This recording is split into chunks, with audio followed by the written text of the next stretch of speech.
Bonjour mes poissons pourris.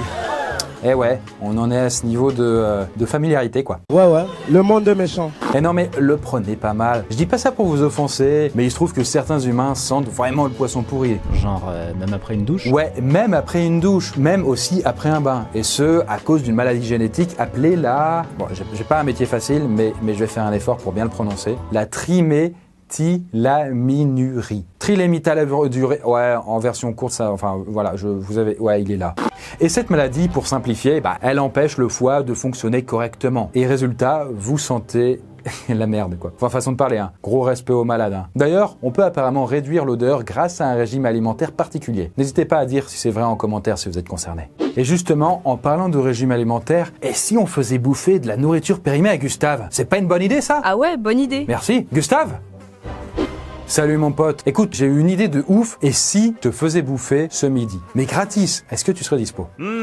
Super Gustave. Ce que j'aime chez toi, c'est justement ton esprit aventurier. Et du coup, d'ailleurs à ce propos, j'espère que t'es pas trop à cheval sur les DLC et les DDM quoi, parce que elles seront largement dépassées. Eh bien super, Gustave s'en fiche des dates de limite de consommation. Il accepte de manger de la bouffe périmée. Après bon, je suis pas sûr qu'il ait compris, mais bon ça écoutez, c'est son problème. Donc sans plus attendre, faisons-lui manger des aliments périmés. Et dans l'ordre qui va du moins dangereux au plus dangereux. Quel effet ça aura sur son organisme? Gustave va-t-il être malade? Va-t-il vomir, transpirer, saigner du cul? Va-t-il décéder? Aura-t-il le temps d'arriver au dernier aliment? Eh bien c'est ce qu'on va voir. Bouffer les pires aliments périmés, ça fait quoi?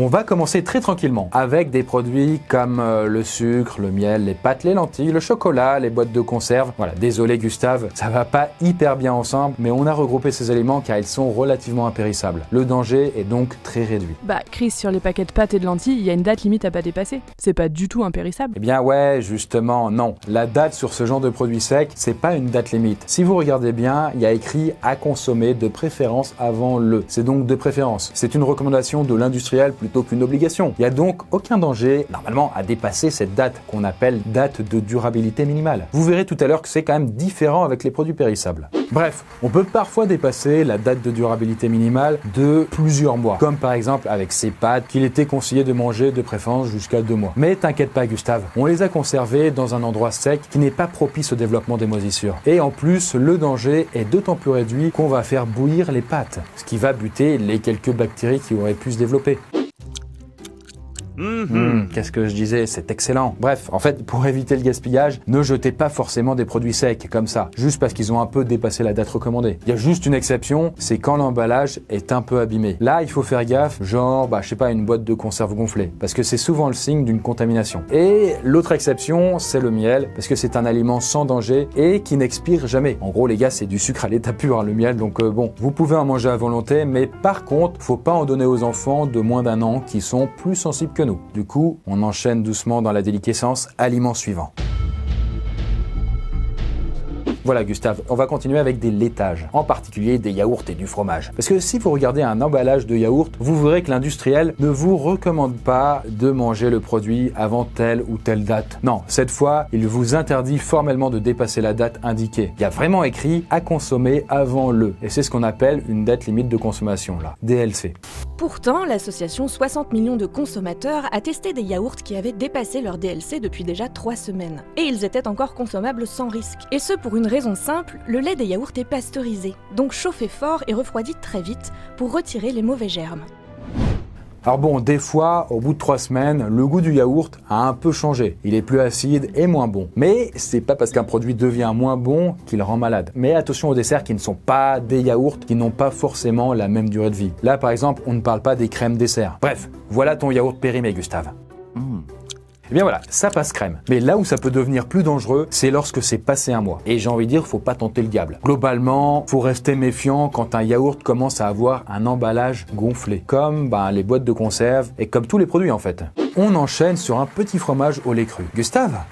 Alors c'est un aliment un peu particulier car il est déjà infesté de bactéries et de moisissures quand on l'achète. Il y a notamment des bactéries lactiques, propioniques, mais aussi des staphylocoques non pathogènes. Oui bon, c'est un peu le bordel au niveau des noms, mais vous inquiétez pas, on s'en bat un peu les couilles. Mais bon, il y a aussi les Penicillium camemberti, qui sont aussi de la partie quand on bouffe un fromage à pâte molle. Mais ce sont en revanche les Penicillium roqueforti qui mettent l'ambiance dans les fromages bleus comme le roquefort. Et oui, le fromage est un produit vivant avec une sensibilité qui lui est propre. Exactement. Tiens, en fait, d'ailleurs Gustave, voici un comté passé depuis 3 semaines. Bon, il y a quelques taches verdâtres, pas jolies, mais heureusement, avec du fromage dur, on peut gratter les parties pourries et normalement, le reste n'est pas contaminé. Par contre, attention, ça ne marche pas avec les fromages humides, les fromages mous et les fromages râpés, car les germes peuvent se répandre à l'intérieur et tout le fromage se retrouve alors gâté. Et il faut alors le jeter entièrement. Et croyez-moi, j'ai l'habitude de le faire puisque mon frigo, c'est vraiment un écosystème à lui entier. Mais n'en parlons pas. D'ailleurs, ce n'est pas un produit laitier, mais c'est la même chose avec le pain. En fait, on peut pas juste gratter la partie périmée du pain pour garder le reste, car la zone pourrie est un champignon qui a souvent plein de racines invisibles dans toute votre tranche. Après, c'est pas forcément des champignons très dangereux, mais vaut quand même mieux pas les bouffer. Bref, Gustave a un peu mal au bide, mais normalement, il devrait encore s'en tirer, sans trop de problèmes. Attention, ne reproduisez pas ça non plus chez vous. Nous, on a choisi le bon fromage dur et on l'a bien conservé. On a retiré les parties moisies donc. Mais globalement, ça sert à rien de prendre des risques. Quand il y a une DLC, il faut jamais dépasser la date de plusieurs mois. Quelques jours ou semaines, pour les yaourts, c'est le max. On passe au poisson, bonhomme. Et là, ça risque de devenir un peu dangereux. Non pas parce que je me revendique poisson, mais parce que le poisson, ça se gâte vite. Et on va prendre 4 types de poissons précisément. Les sardines, les maquereaux, le thon et les anchois. Car ces poissons, précisément, ont quelque chose de très particulier. Lorsqu'ils pourrissent, les muscles de ces poissons peuvent produire une molécule qui s'appelle l'histamine. Et on peut vite avoir des doses pas négligeables si on n'a pas respecté la chaîne du froid ou si on bouffe le poisson plusieurs jours après l'achat. Là, on est sur des produits tellement périssables qu'on n'a pas besoin d'attendre des mois pour qu'ils deviennent toxiques. Et ça fait quoi l'histamine ? Laissons Gustave goûter et nous dire dans quelques temps.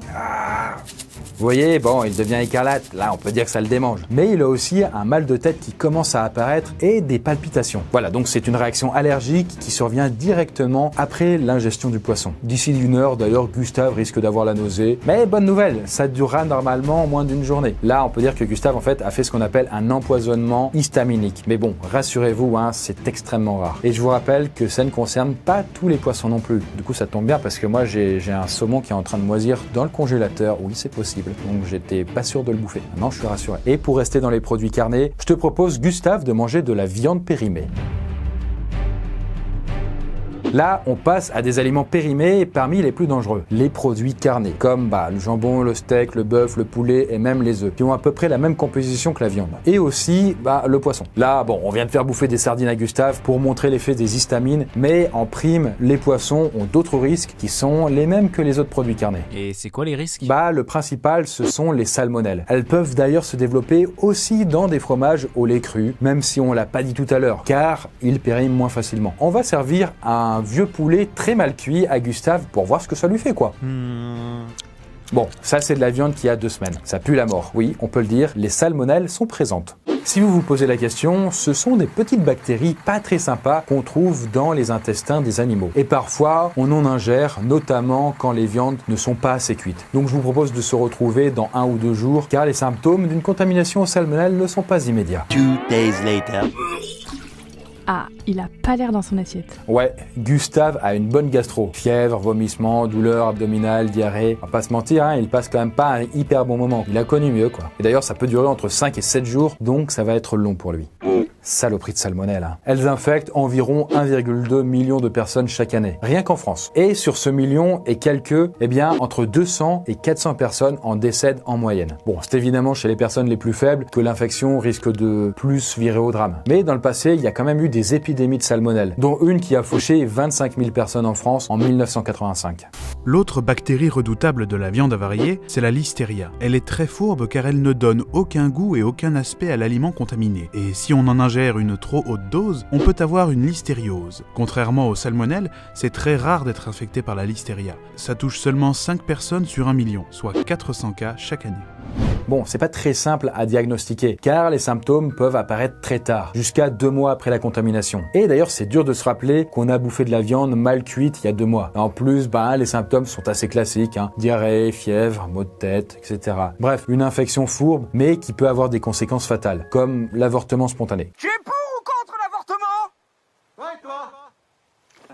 C'est difficile comme question. Bon, globalement, peu de gens chopent la listériose, mais en général, ceux qui la chopent sont déjà des personnes fragiles et c'est pour ça que 2% des contaminés en décèdent. Donc ouais, c'est très brutal comme infection. Ah ouais, et on a aussi mis la listeria dans la catégorie viande, mais c'est vraiment une des rares bactéries qu'on peut trouver un peu sur n'importe quel aliment. Fruits, légumes, graines, viande, coquillages, on peut la trouver partout. Mais bon, ce n'est pas tout, car les produits carnés peuvent aussi contenir des staphylocoques et encore tout plein de pathogènes. Donc en fait, c'est quand même dur de dresser une liste exhaustive.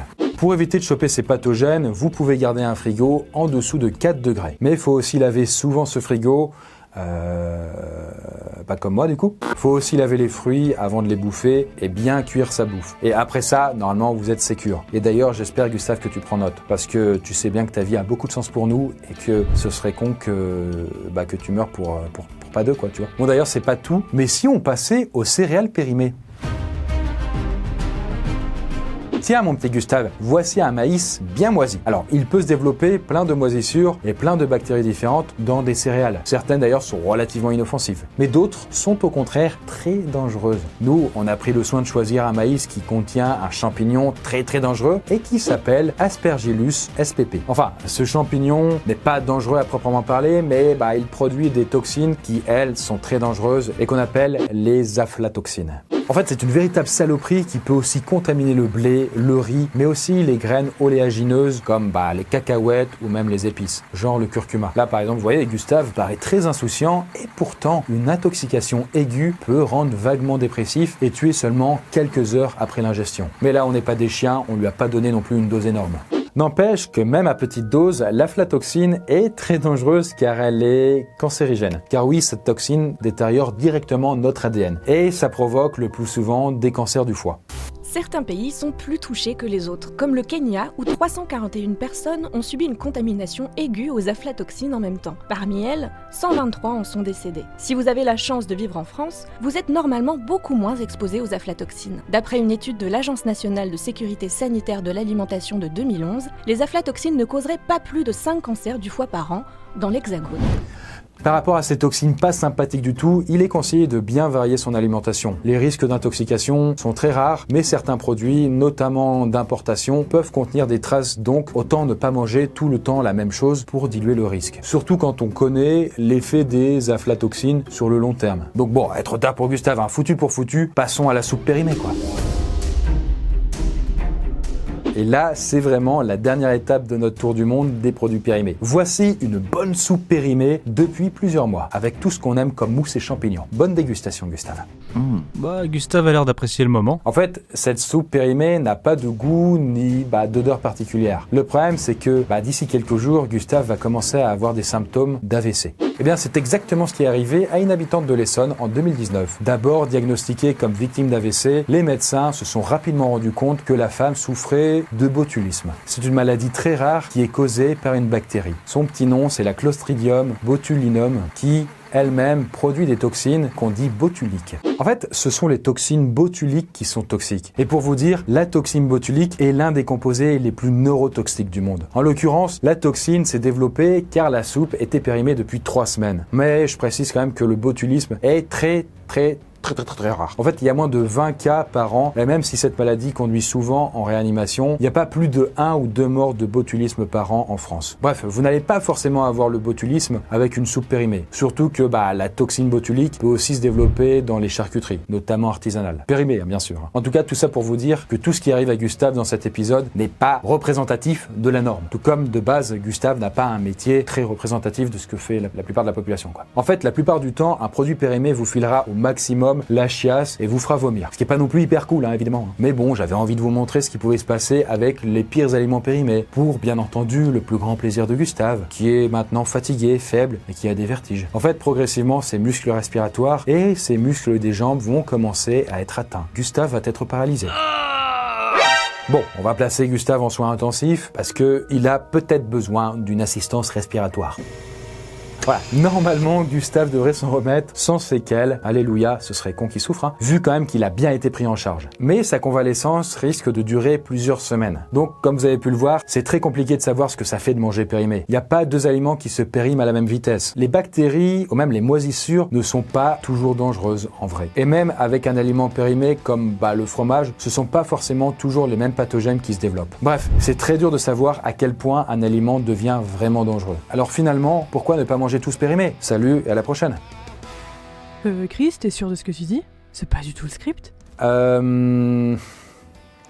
Ok, autant pour moi. Du coup, finalement, est-ce que vous préfériez prendre le risque d'être malade en dépassant les dates limites de consommation ou optez-vous pour respecter toutes les dates au jour près, quitte à gaspiller des tonnes d'aliments sains? Ah ouais, bon la vraie conclusion, c'était pas mieux.